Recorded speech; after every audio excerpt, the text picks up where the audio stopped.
Bienvenidos a Contraste, el programa de opinión y debate del Consejo de Bogotá. Hoy, como siempre, tocando los temas de actualidad que le interesan a la ciudad capital.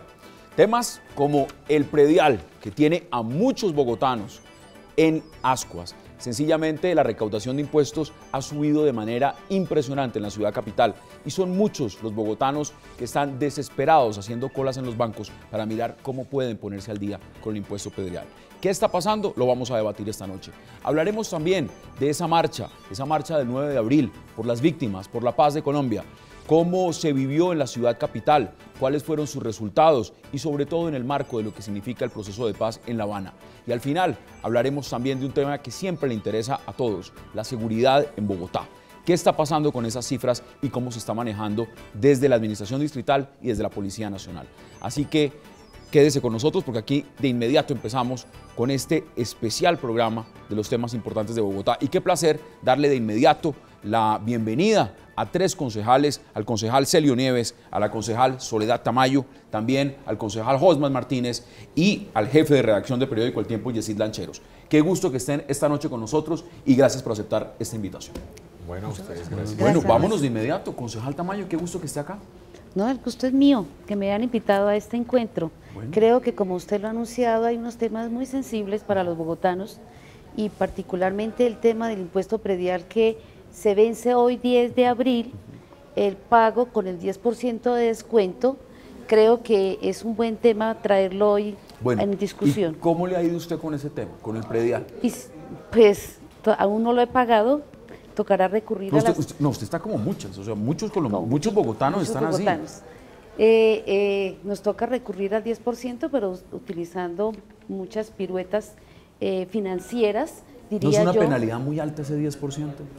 10% es bastante y creo que vale la pena, como dice la administración, toca pagar y toca hacerse al 10% de descuento y los que no tienen seguridad y tranquilidad de que su impuesto predial corresponde a la realidad de su inmueble, entonces haga el reclamo.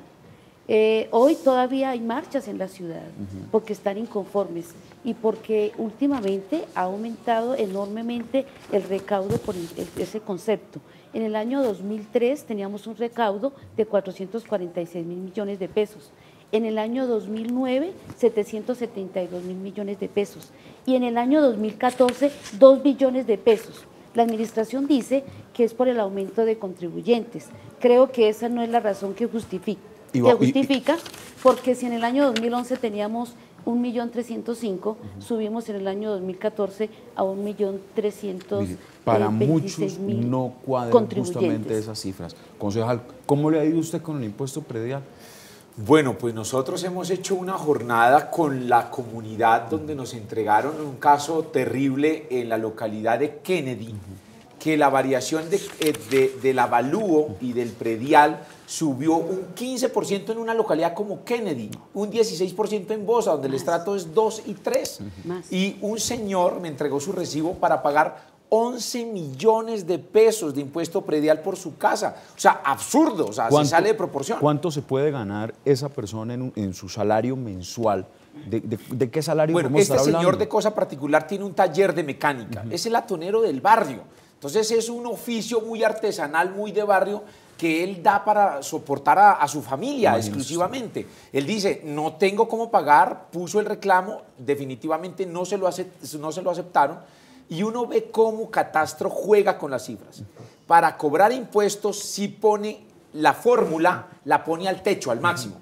Y nosotros, en un debate en el Consejo, logramos demostrar cómo Catastro, en las localidades de Suba y Bosa, donde va a ser expropiación de estas casas para poder construir la avenida Ciudad de Cali al Ahí sur sí es al mínimo. Y al Bosa, no, la bajaron al mínimo. Mira, tanto así, tengo el documento para comprobarlo, que aumentaron del 2003 al 2014, fueron aumentando todos los años el valor de la casa. Y para el 2015 le bajaron todo porque el distrito les va a comprar. Entonces, para comprar, para expropiar, sí le bajan el valor. Pero para cobrar impuestos le suben al máximo cuando el salario mínimo de la gente no aumentó ni los pensionados más del 4 o 5% Es que esto lo que más está afectando es a la clase media, a las clases que de una u otra manera siempre han querido tener vivienda propia. ¿A usted cómo le ha ido, concejal, con el predial? A mí me ha ido regular. Yo vengo precisamente porque en eso siempre nos comprometemos, ¿no? Una cosa es lo que a veces uno dice en el Consejo y otra es la actuación. Yo creo que si vamos y le preguntamos a los concejales de la ciudad si ya pagaron el predial, yo creo que el 95% ya lo pagaron, incluido quienes hablan. Yo lo pagué ayer. Yo también. Eso tengo que ser sincero. Pero lo he pagado. Segundo, a mí me parece que indudablemente las reclamaciones de un sector importantísimo de la capital de la República es justo. Pues la ley existe y se dice por algunos siempre que hay que aplicarla y que la ley es dura y suficiente, ¿no? Yo creo que es la justeza en esta oportunidad. Pero yo quiero dar una información adicional para precisar algunos elementos que son interesantes para el debate. Póngalos. Uno, hay una obligación de establecer los avalúos catastrales porque así están establecidos en la Ley Nacional del Plan de Desarrollo en su artículo 24. Lo que hay es que mirar si ese artículo 24 se debe modificar y le corresponde al Congreso de la República. Porque ahí es donde se establece un rango de tiempo para que en términos máximos entre 1 y 5 años se hagan esos autoavalúos catastrales. Si uno observa que en Bogotá los vienen aplicando año a año, pues el efecto va a ser supremamente fuerte frente al impuesto predial. Primero eso. Segundo, está la Ley 44 de 1990 que establece igualmente las normas de catastro e impuestos sobre la propiedad raíz. Es decir, ahí hay unos parámetros que lo deben cumplir todas las entidades territoriales.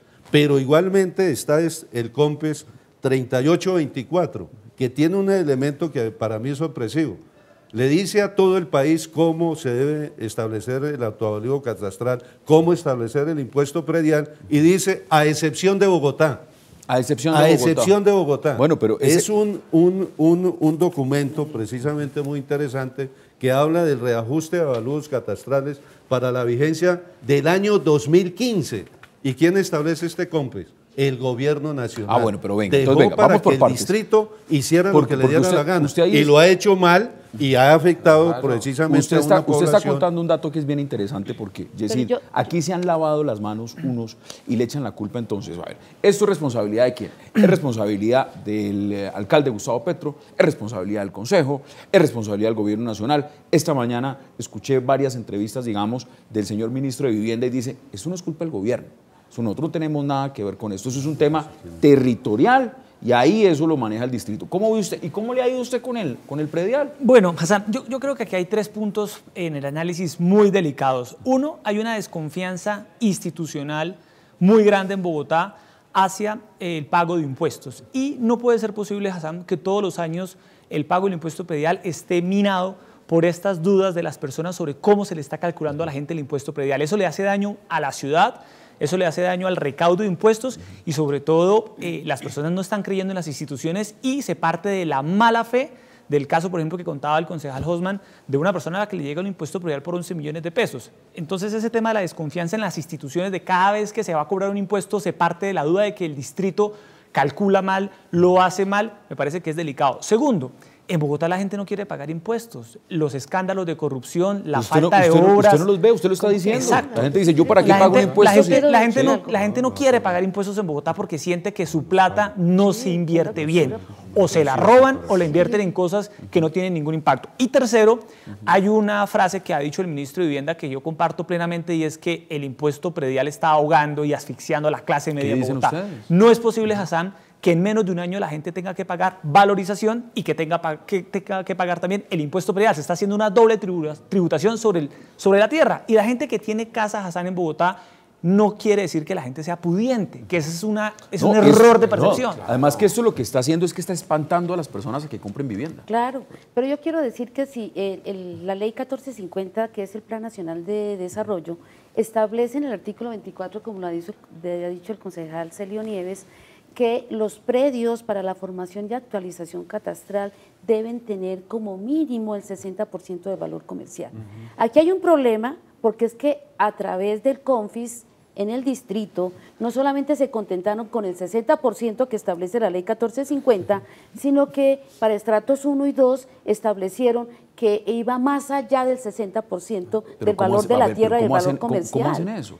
Pues el CONFIS en el distrito estableció que para la tierra... para los televidentes que no entienden qué es el distrito, eso es la alcaldía. Pues sí, claro. Eso es Bogotá. O sea, eso no es el gobierno nacional, eso no es el consejo, eso es el distrito. La alcaldía. Estableció en el documento CONFIS que para los estratos 1 y 2 el valor de la tierra y el valor del área construida eran superiores al 60%, lo mismo que para el estrato 3, que estableció que el 80% del valor de la tierra se acercaba, era el valor comercial y el 75% del valor. Imagínese usted, para un colombiano de clase media, usted pone un ejemplo perfecto, una persona pensionada con una pensión de 2 millones de pesos, que haya trabajado toda su vida y le llegue un impuesto de valorización, por ejemplo, por 11 millones de pesos. Pero, ¿Cómo lo paga? Aquí hay un tema importante. ¿Cómo lo paga? ¿Cuántos son los créditos hipotecarios en la ciudad? Más de 800.000 créditos hipotecarios en Bogotá. Y el 30% a duras penas los ciudadanos consiguen como cuota inicial. Tengo que ir a una pausa, pero para que ampliemos ese tema, porque es mucho lo que tenemos que hablar, vamos a nuestra primera pausa en Contraste, vamos a seguir hablando y poniendo todos los puntos sobre las IES en el caso del impuesto predial en Bogotá, que son muchos los bogotanos que están sufriendo con este tema. Ya regresamos.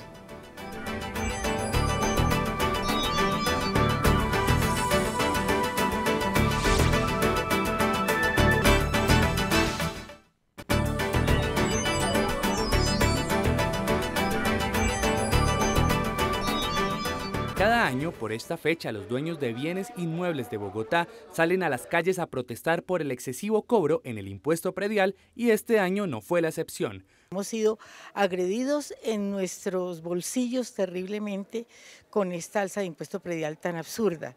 Muchos de nosotros no tenemos ingresos, los ingresos que tenemos son mínimos. Este cobro se ha venido incrementando en un promedio entre el 15% y el 25% anualmente.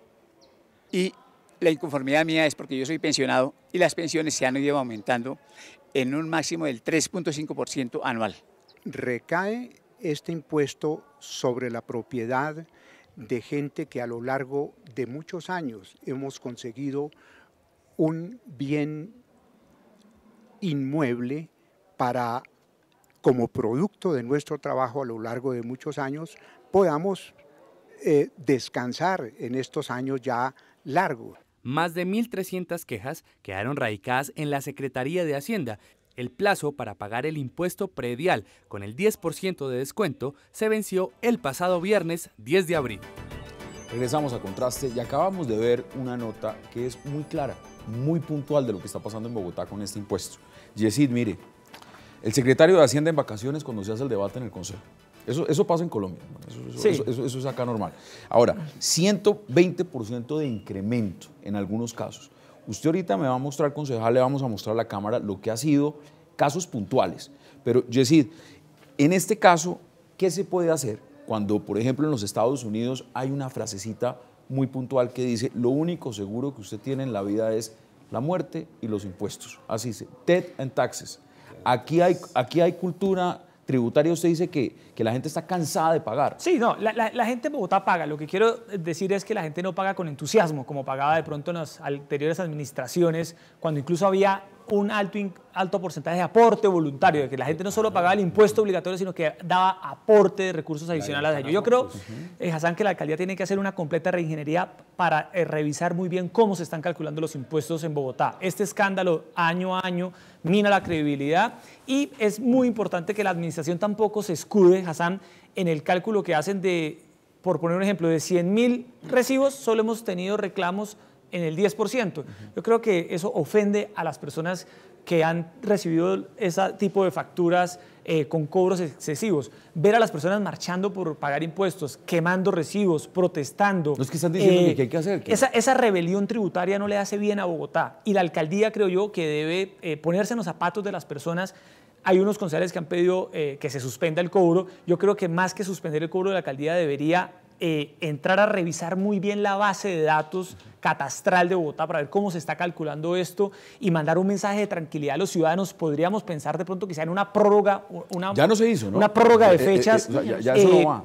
Pero no se hizo. Entonces, también es un poco, de alguna manera, desafortunada la actitud del distrito, porque tenía la posibilidad de haberlo revisado. Muéstreme usted, tratemos de hacer a la cámara un plano cerrado, de pronto si alcanzamos ahí, de lo que significa eso que usted tiene ahí, que es bien interesante mirarlo. Mira, aquí podemos ver cómo este señor le llegó por 11 millones de pesos con el descuento del 10%, porque sin descuento le toca pagar casi 13 millones de pesos. 13 millones. 13 millones, esto es en Kennedy. Ahora, muéstreme ese otro y este que usted estaba es el diciendo. que van a expropiar. ¿Y cuánto pagó el año pasado? No, este no tengo el del anterior, aquí no aparece el del Pero anterior. ahí sí está, en el otro que usted va a mostrar. Pero en este sí aparece desde el año 2000, mire, aparece desde el año 2006, esto es en la localidad de Suba. Sí. A este señor lo van a expropiar, o sea, el distrito le va a comprar su casa. Y como el distrito necesita pagarle lo más barato que pueda, pues mire la trampa que le hizo al ciudadano.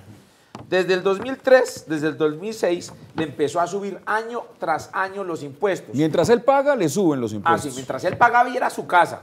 Del 2006, de 30 millones, al 2014 le subieron a 91 millones. Es decir, 200% del 2006 al 2014.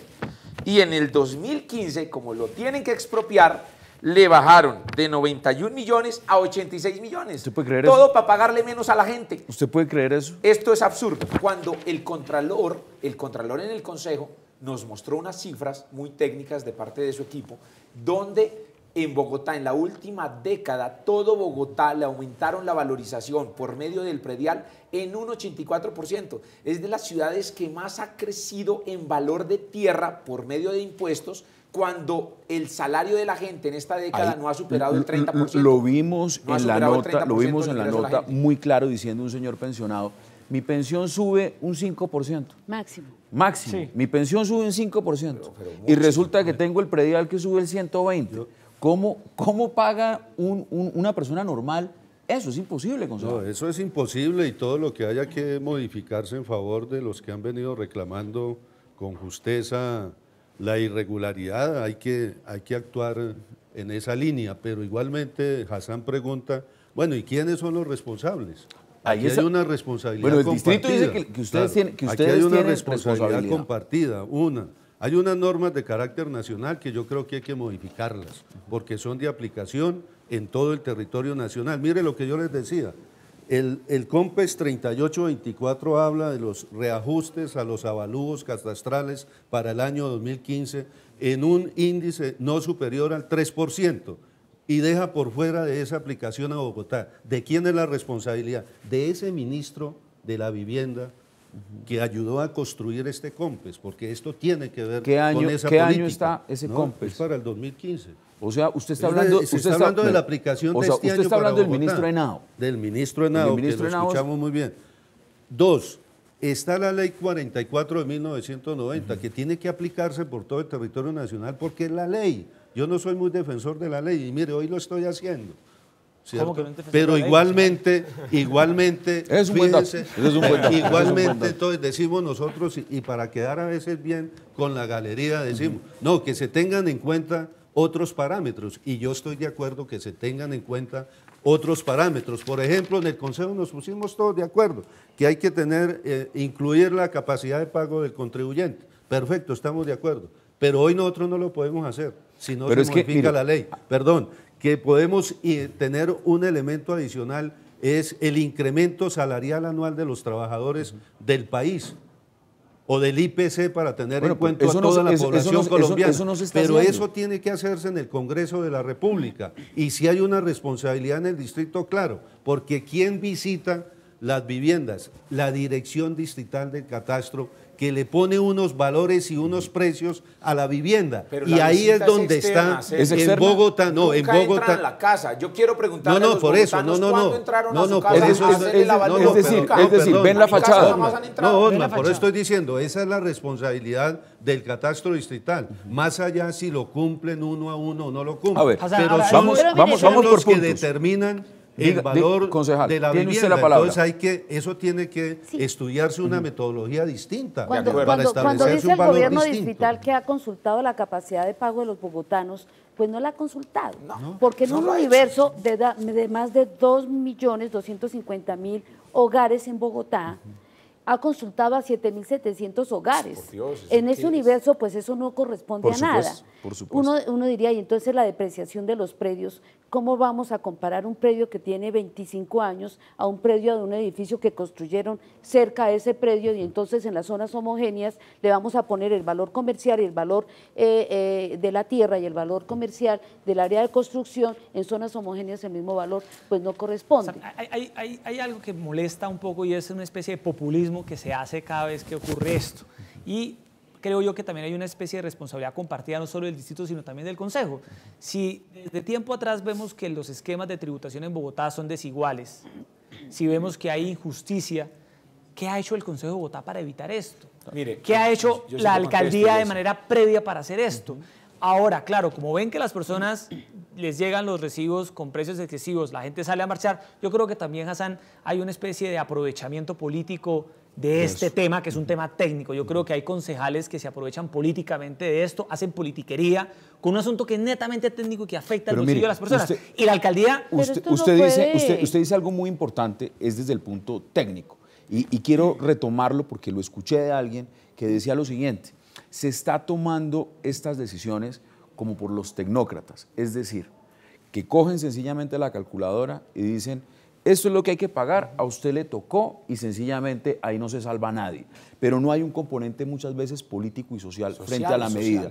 Y es decir, hombre, esto no se puede manejar así. Tenemos que ser mucho más racionales pero lo que ofende es que todo el mundo ahorita se está rasgando las vestiduras, todo el mundo es el defensor de los contribuyentes, todo el mundo es sensible al tema. Pero ¿qué hicieron antes de que llegara el recibo? ¿Qué hicieron? Yo sí quiero contestar. Nosotros, porque este es un debate que, esta es mi primera vez en el Consejo, y yo sí puedo manifestar que los 2 últimos años que se ha presentado esto, se le ha dicho al secretario de Hacienda que debe ser por iniciativa del alcalde, no iniciativa del Consejo, por iniciativa del alcalde, que el secretario ha insistido, vamos a revisar la fórmula, vamos a presentarle al Consejo de Bogotá. Mire, el secretario lo dijo la semana pasada y mis compañeros concejales estuvieron presentes. Vamos a presentar el nuevo proyecto de acuerdo para que reforme la forma de impuestos de predial. No lo ha hecho. ¿Y qué lo va a hacer faltando 6 meses para que se acabe la alcaldía? Eso es un irresponsabilidad. Y también en ese ambiente y en la modernización, no, pero Jessy, ven, la modernización tributaria, él lo presenta, pero no es cierto lo que el alcalde dice, que él presentó el proyecto para beneficiar el predial, carreta. Él lo presentó para, por otras fuentes, generar más impuestos para la ciudad. En este caso hay que verlo de manera muy pragmática y tenemos que cerrar este bloque. Lo que le duele a muchos colombianos, a muchos bogotanos, es que en otros países usted paga los impuestos y usted ve sus impuestos reflejados. Es decir, usted sale de su casa y la calle está pavimentada. El gato se subió al árbol y usted necesita los bomberos para que lo bajen, llegan en 5 minutos. El niño se partió un pie, llegó la ambulancia, llegó la policía. Usted ve representados sus impuestos. En una ciudad como Bogotá, donde no se ve reflejados los impuestos, qué dolor tan grande para muchos bogotanos tener que pagar incrementos tan altos en materia de impuestos. Concejal, para que concluyamos este tema, ¿qué solución tiene esto? Mira, hay muchos bogotanos diciendo, yo no quiero pagar, ¿qué hago? Creemos un fondo, ¿qué se hace? Un aplazamiento, refinanciar. Y además un punto vital, se le está diciendo a la ciudadanía, no compre casa. Exacto, en el Consejo se dejaron un sinnúmero de propuestas que indudablemente no fueron acogidas por el gobierno de la ciudad. Eso es lo primero, incluido el aplazamiento para hacer un estudio de una nueva norma.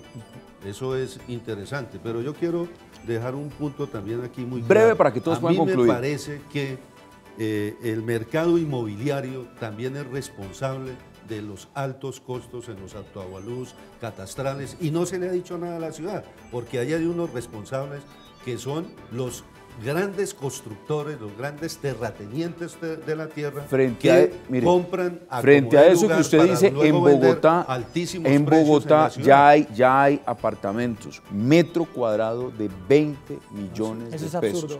Es más costoso pagar en Bogotá. No, y lo peor no es eso. Lo peor es que se venden. Lo peor es que se venden. Eso está generando un altísimo incremento en todo, que se habla de una burbuja inmobiliaria.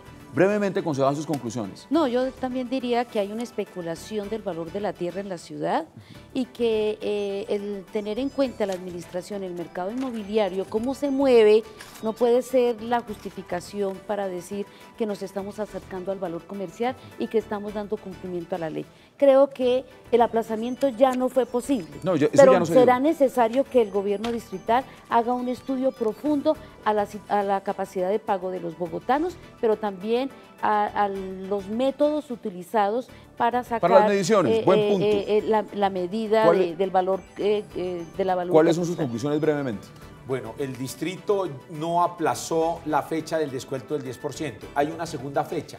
Le hemos solicitado que le permita a los usuarios que se le refinancie el pago que tienen que hacer, porque si no la cartera y la deuda para el distrito va a ser muy alta y no podemos lacerar una cultura de pago que se ha mantenido positiva para la ciudad. Entonces permitámosle a los ciudadanos que quieren pagar, que aceptaron ya el valor, pero que no alcanzan a plazos, denles plazos. Sí, los ciudadanos están atrapados en medio de un populismo de la alcaldía con el tema, un populismo desde el consejo con el tema, y son los más afectados. La clase media de Bogotá ha recibido un duro golpe con este asunto.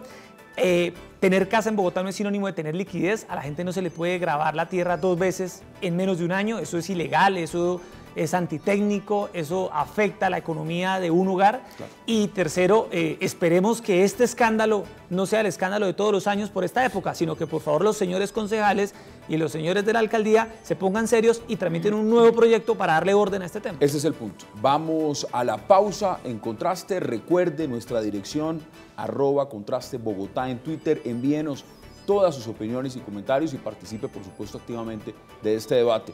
Ya regresamos porque vamos a hablar también de una marcha importante por la paz, por las víctimas en Colombia y de un tema muy sensible, la seguridad en Bogotá. Ya regresamos.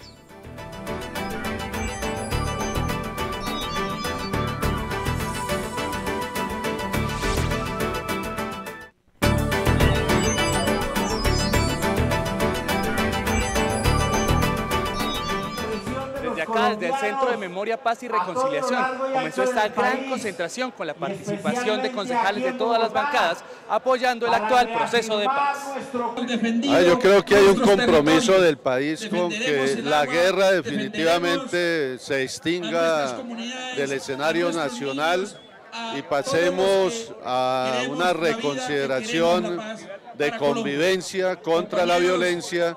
Esta es una movilización en respaldo al proceso de negociación, no a ninguna de las partes en particular, y por supuesto este es un anticipo de lo que podría ser un respaldo mayoritario en las urnas a un acuerdo de paz que habrá de celebrarse prontamente entre el gobierno y las guerrillas en Colombia. Hoy estamos nosotros también reclamando es que el conflicto entienda que hay unos bienes comunes, que hay unos recursos naturales, que si no son manejados de forma pública, de forma adecuada, pues no vamos a tener posibilidades de territorios en paz.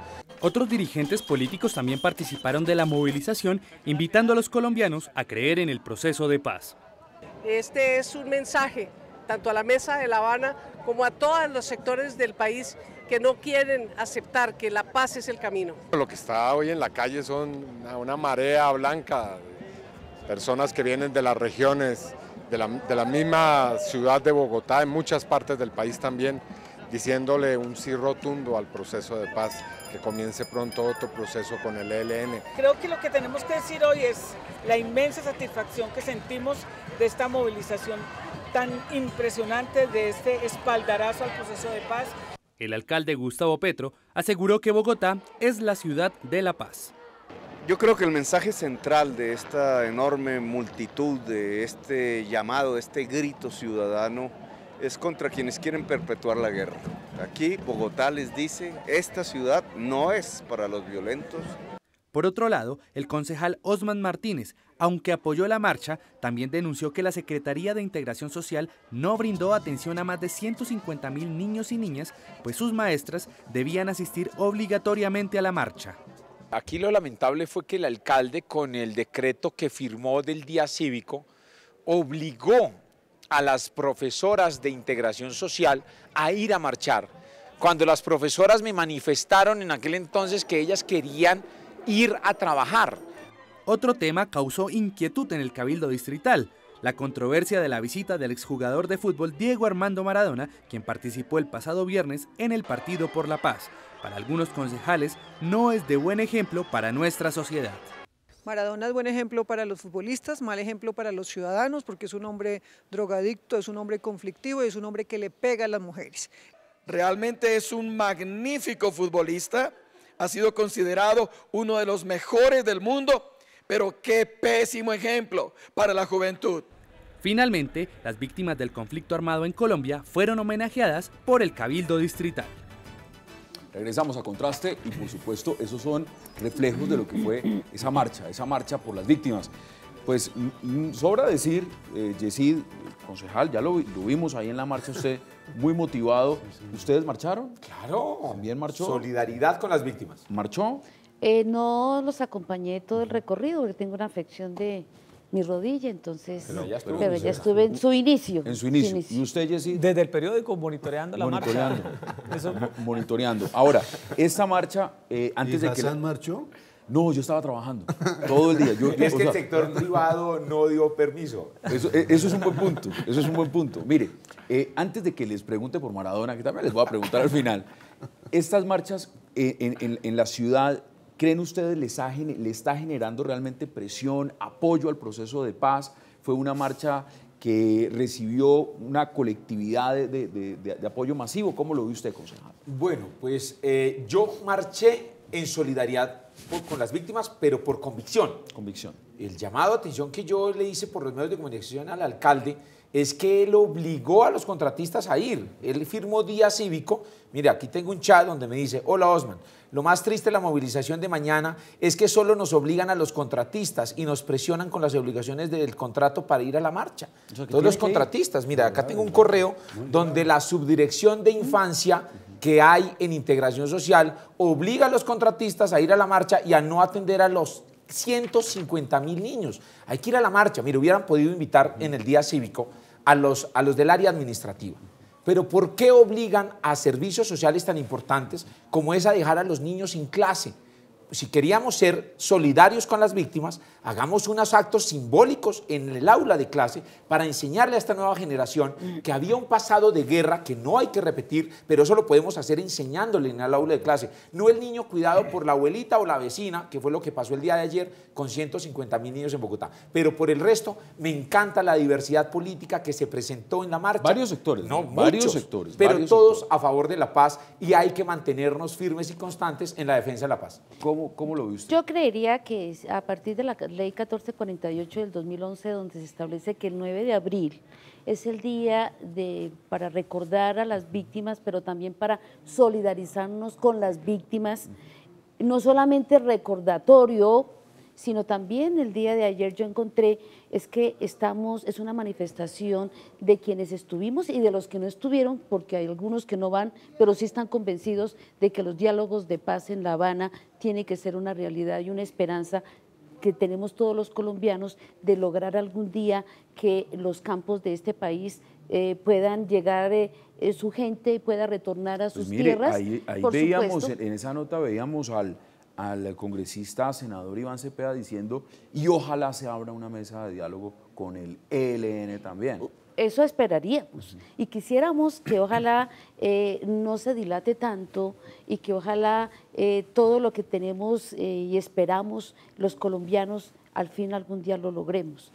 Uno creería es que si es el Día de las Víctimas, ojalá haya una reparación, ojalá haya una atención a esos 80.000 desplazados forzosos que cada día llegan a la ciudad capital y que no solamente a Bogotá, sino a otras ciudades capitales del país hay muchas están llegando. víctimas también, porque esto hay que verlo en una lupa muy amplia, que han dicho: a ver, estas movilizaciones, ¿cuánto cuestan?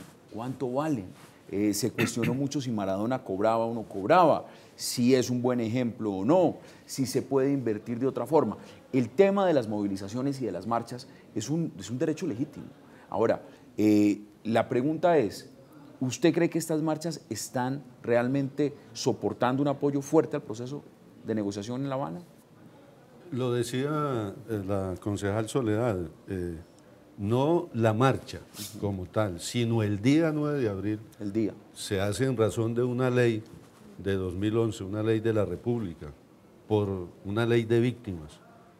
La marcha es un símbolo en una coyuntura actual de un proceso de negociación que se está surtiendo en La Habana. Fue un cálculo también escoger esa fecha, ¿no? No, el año pasado también hubo marchas y hubo paneles y discusiones tanto en el Congreso como en el Consejo de Bogotá. Ayer nosotros hicimos una evaluación del comportamiento del distrito frente a la reparación de las víctimas y a los desplazados que llegan a Bogotá en los números dichos por la concejal Soledad.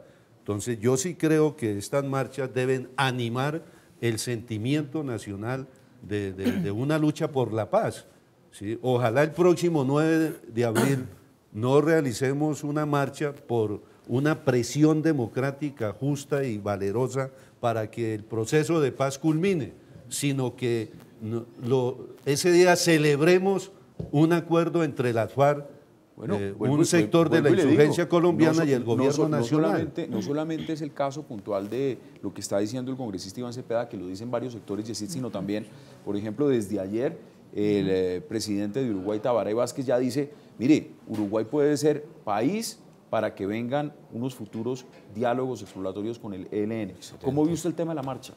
Me parece sano, incluso no me molesta, ¿sabe qué, Hassan? Que le sugieran a los funcionarios que asistan a la marcha. A mí eso no me molesta, creo que es una sugerencia saludable.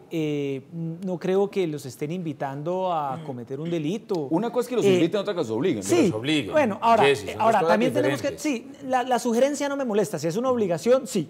Ahora, también tenemos que entender, Hassan, que este es un país apático, indiferente. Aquí no hay una sociedad civil organizada como en España, como en Argentina, que ante algún hecho atroz de violencia se vuelca la sociedad a las calles. En Colombia, incluso las marchas, siempre tenemos que estar viendo si sí salió la gente o no salió, porque esta es una sociedad muy apática. Y es un poco hasta mezquino muchas veces, desde ciertos sectores, estar midiendo si funcionan o no funcionan. A ver, ¿cuánta gente salió? No, salió menos que en la otra, entonces eso fue un fracaso. Pero en todo caso es importante que la gente salga a marchar, es importante en un país que aún está en guerra, que se visibilicen las víctimas, que no se les olvide, que las personas tengan la posibilidad de salir a clamar por una salida negociada al conflicto. Es que yo creo que incluso hasta el propio Centro Democrático quiere que se acabe la guerra. Aquí estamos discutiendo la manera en que se debe acabar la guerra, las condiciones en que se le debe poner fin al conflicto, pero yo creo que hay un respaldo unánime a que el conflicto armado en Colombia se cierre, y estas marchas por la paz ayudan, contribuyen. Es mejor que haya cada día marchas por la paz y no haya hechos de violencia. Muy brevemente, porque vamos a cerrar este bloque, ¿y a usted cómo le pareció lo de Maradona? Yo creo que son todos estos ingredientes para llamar la atención también de todos los ciudadanos. No hablando de lo futbolístico, ¿no? Porque lo futbolístico nadie lo discute. Yo no fui a ver el partido, sin embargo creo que convocó a un número muy importante de gente que quería ver a esta figura del fútbol, si lo miramos desde ese punto de vista.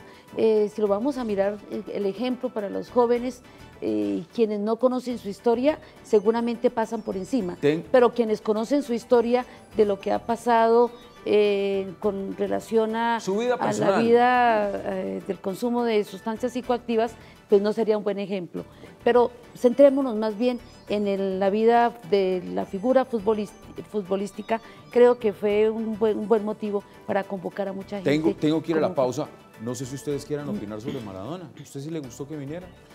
Bueno, la verdad, mi opinión es que los líderes del mundo que se sumen positivamente por la paz de Colombia son bienvenidos, independientemente de la condición humana que les haya asistido. Si hoy vienen de manera propositiva a aportarle al país, bienvenidos. Vamos a la pausa en Contraste. Recuerde nuestra dirección en Twitter, @ContrasteBogotá. Participe activamente de este debate con sus opiniones y sus comentarios. Ya regresamos porque vamos a hablar también de la seguridad, tema importante en Bogotá. Ya regresamos.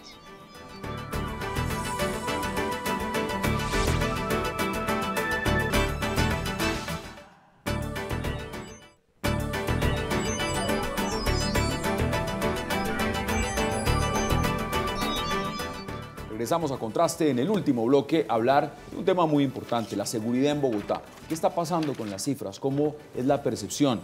Yesid, usted es un hombre juicioso que estudia mucho Bogotá. ¿Qué está pasando con la seguridad? En el tema de seguridad en Bogotá, Hassan, sobre todo en el caso de Bogotá, hay que ver dos variables. Una, las cifras, y dos, la percepción, y tres, el día a día. Las cifras muestran efectivamente una reducción histórica en la tasa de homicidios. Muestran que cada vez ocurren menos hechos de violencia en Bogotá. Pero el día a día y la percepción ciudadana es otra. Es que estamos en una ciudad totalmente insegura, donde todos los días ocurren casos dramáticos de violencia. Personas a las que apuñalan dentro de Transmilenio, personas a las que degollan para robarle o para intentar robarle el apartamento, como un caso que ocurrió en el norte de Bogotá. Que se están investigando si es una vendetta entre narcotraficantes o no. ¿Qué sucedió? Exacto, ¿qué fue lo que sucedió? Entonces yo creo que la alcaldía o la policía han fallado en la estrategia de contener la elevada percepción de que Bogotá es una ciudad insegura. Y segundo, la policía y las autoridades del distrito también han fallado en la estrategia de contener esos casos diarios de violencia callejera que minan muchísimo la inseguridad de la ciudad.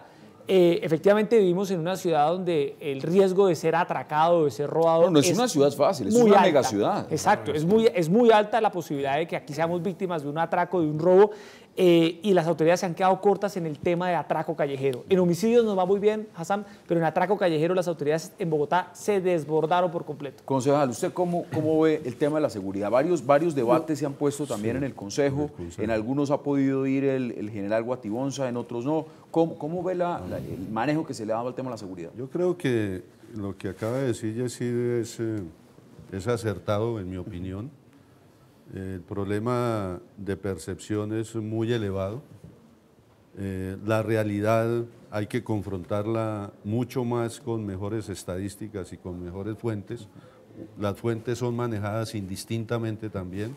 La maneja la policía, la maneja la Secretaría de Gobierno, la maneja la Fiscalía, etcétera. Entonces yo creo que debe establecerse un solo ente que establezca esas estadísticas. Y segundo, hay también muchas fórmulas para decir cómo disminuir la violencia, la inseguridad, no solamente en Bogotá y en el país. Y yo tranquilamente digo algo que de pronto no va a solucionar en el corto tiempo esa problemática, pero si nosotros invertimos más en dos hechos contundentes, la violencia, la agresión, la inseguridad y el mejoramiento de la convivencia se va a dar en Bogotá cultura ciudadana, y en otros países del mundo. Uno, cultura ciudadana, porque también hay un problema comportamental de los ciudadanos de la capital de la República. ¿Es una ciudad violenta en ese sentido? Primero, es decir, ¿hay falta de tolerancia? Yo creo que eso hay que tratarlo con más rigurosidad. Y dos temas adicionales, Hassan, es más educación. Es que yo no puedo permitir que todavía no hayan jóvenes que terminan su bachillerato y no sepan qué hacer después de terminar su bachillerato. Es decir, se gradúan, el papá en su familia les da un ponquecito gala con Coca-Cola y hasta ahí fue. Y se quedan en el desempleo. Entonces, educación y empleo ayudan a disminuir las tasas de violencia y de agresión en esta ciudad y en cualquier ciudad. ¿Cómo se explica ese punto tan importante que es la percepción y las cifras? Mire, he entrevistado a muchas personas y me dicen, es que uno ve un noticiero en Colombia y lo primero que ve es muertos aquí, muertos acá, balaceras, crímenes, atracos, y la percepción de las personas entonces es, estamos viviendo en el caos, es el caos. Ahora, hay que matizarlo también y ponerlo en el terreno. ¿Qué tanto es el caos y qué tanto estamos en la ficción?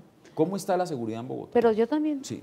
Yo quisiera aportar algo complementando lo del compañero Celio. Es cierto, si uno decide en una ciudad buscar seguridad, tal vez no la encuentre si no es por medio de la educación y las oportunidades laborales. O sea, el incremento de robo, de raponeo, también es un nivel de falta de oportunidades en un país y en una ciudad como esta. En el tema que tú hablabas de la percepción de cifras y demás, es cierto. Aquí un llamado de atención respetuoso a los comunicadores, a ustedes. Tenemos que empezar a comunicar lo positivo de este país. Este país, aparte de las cosas malas que suceden en calle, pasan 1000 cosas bonitas en las calles. Gente bonita que a diario trabaja socialmente para construir un mejor país y mejores oportunidades. Sin embargo, hay una cultura ciudadana que ya nos ha llevado al desorden, donde el 75% del ciudadano sabe que si comete una infracción de tránsito, lo más probable es que nada pase. No pasa nada. No pasa nada. Entonces invade el espacio público, no me pasa nada. Me meto en Transmilenio como quiera, no pasa nada. Me cruzo un semáforo en rojo, no pasa nada. Y no pasa nada. Y la verdad es esa. No sé si vio usted recientemente lo que pasó con una funcionaria del distrito colándose a un Transmilenio. Sí, una beneficiaria, ¿no? Después se alcanzó medio Hassan a corregir porque en un comienzo ella se identifica en el video y alega esta famosa frase: usted no sabe quién soy yo soy una funcionaria de la alcaldía. Y después se comprobó, esta es como la versión femenina de Nicolás Gaviria, que no era funcionaria de la alcaldía, sino era beneficiaria de un programa de es otra cosa. Exacto, es otra cosa, pero de todos modos habla mal que una persona que recibe beneficios del distrito, un subsidio, oye, pues está intentando curar a Transmilenio y maltrata de esa manera a un policía. Pero ese es quizá uno de los puntos más importantes. Se ha perdido mucho en Bogotá el tema de la cultura ciudadana, ¿no? El respeto, la tolerancia por los demás. Por supuesto, lo que se había ganado en el gobierno de Mocus, creo que los gobiernos siguientes no siguieron la misma línea de trabajar en ese aspecto, y por eso hoy hay muchas riñas, porque falta la capacidad de pago de resolución de conflictos. El desempleo, como ustedes lo han dicho, la tasa de desempleo en Bogotá es del 7.7%, una de las más bajas, pero detrás de esa tasa de desempleo hay un 30% de informalidad, y entonces, por supuesto que es altísimo.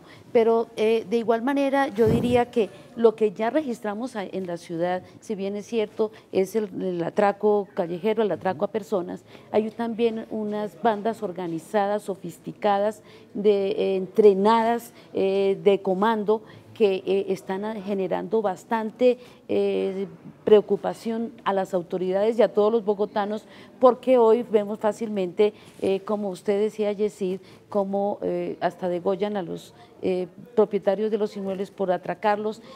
Suceden muchas acciones. Aquí ha estado en este programa en 2 oportunidades el concejal Horacio José Serpa, denunciando justamente el tema de las bandas.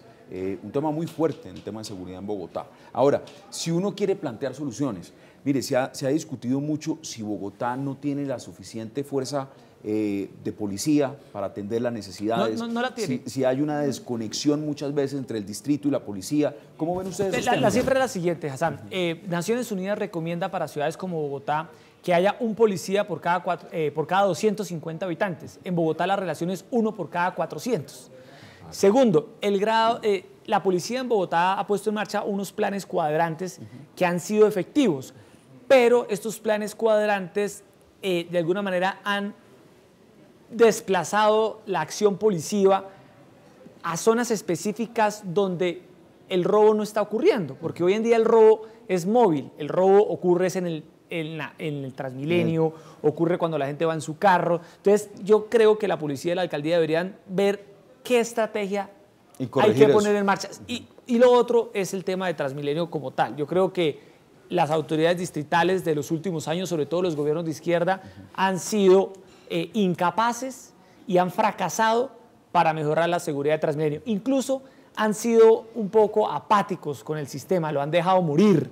Y por eso vemos hoy que la gente en Transmilenio se comporta de manera agresiva. Esa foto de primera página del Tiempo de Camila Cortés parando la puerta en una actitud desafiante muestra que a la izquierda en Bogotá, de manera desafortunada, le valió poco recuperar Transmilenio. La seguridad, la cultura ciudadana con el sistema. ¿Qué le agrega usted a ese punto? Nosotros en el Consejo apropiamos los recursos porque, Yesida, aunque aumentemos la cifra de policías, nunca vamos a tener un policía en cada esquina. Hoy hay un avance. Yo soy ingeniero electrónico y aquí la tecnología tiene que estar al servicio. Las cámaras, 171 cámaras ya están instalándose en este momento por el Fondo de Vigilancia. Sí, pero es un avance, cosa que tú decías y estoy totalmente de acuerdo. La izquierda, que fue incapaz de eso, Nosotros desde el Consejo en el plan de desarrollo presionamos a los concejales para que incluyeran métodos tecnológicos de seguridad. Porque el policía, sí, porque el cuadrante, el policía coge al raponero, lo lleva a la fiscalía, el otro día lo sueltan, porque no había una evidencia fílmica, algo documental que diera fe que efectivamente había robado o que era un expendedor de droga en una esquina. No, y no hay policía especializada en Transmilenio, no hay una policía especializada, son muchachos bachilleres que de alguna manera los delincuentes, perdónenme la expresión popular, pero un delincuente le da sopa y seco a un bachiller en Transmilenio, lo burla por completo. El policía en Transmilenio está con un bastón, con un palo, son muchachos que no están entrenados y estas bandas son sofisticadas.